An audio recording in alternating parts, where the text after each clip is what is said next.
Once upon a time, in a land not too far away, lived a kind and gentle girl named Cinderella.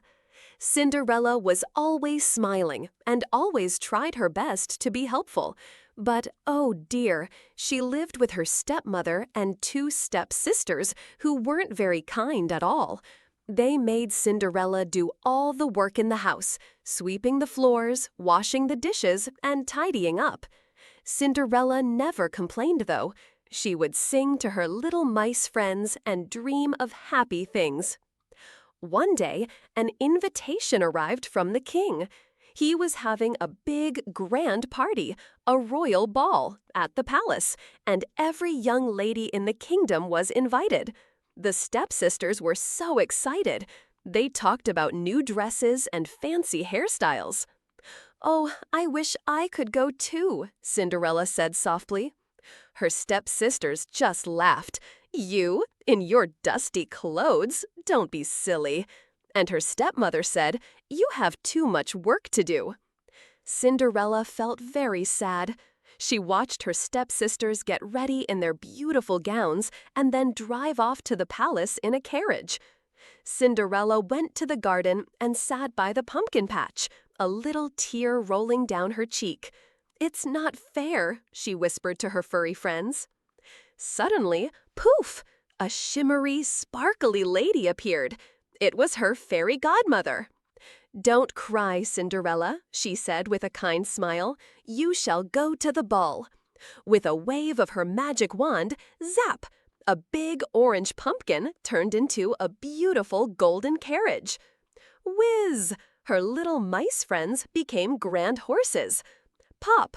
A friendly lizard turned into a smart footman. And then, swish! Cinderella's old dusty clothes turned into the most beautiful sparkling ball gown you ever did see. On her feet were tiny, twinkling glass slippers. "Oh, thank you, fairy godmother," cried Cinderella.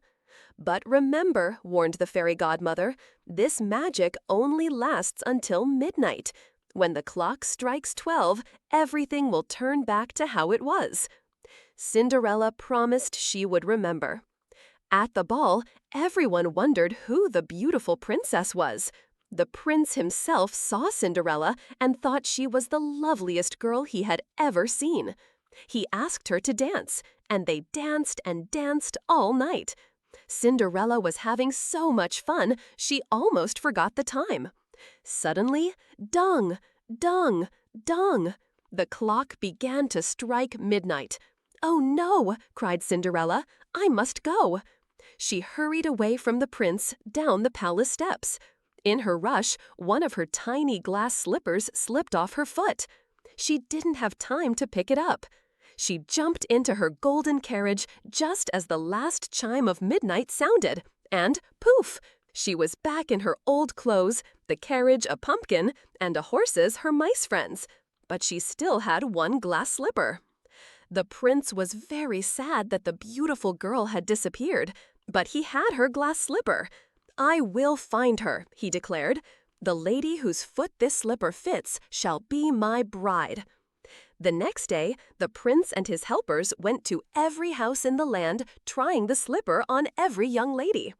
When they came to Cinderella's house, the stepsisters pushed and squeezed, trying to make the tiny slipper fit their big feet. But it was no use. "Is there anyone else here?" asked the prince's helper.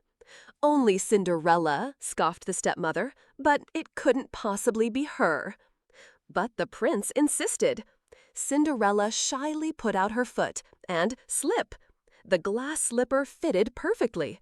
Then she pulled the other matching slipper from her pocket. Everyone was amazed. The prince knew he had found his true love. Cinderella forgave her stepmother and stepsisters for not being kind because her heart was full of happiness. She went to the palace with the prince, and they lived happily ever after, always remembering to be kind to everyone. And Lisa, my dear, that's why it's always important to be kind, just like Cinderella. Good things happen to good people.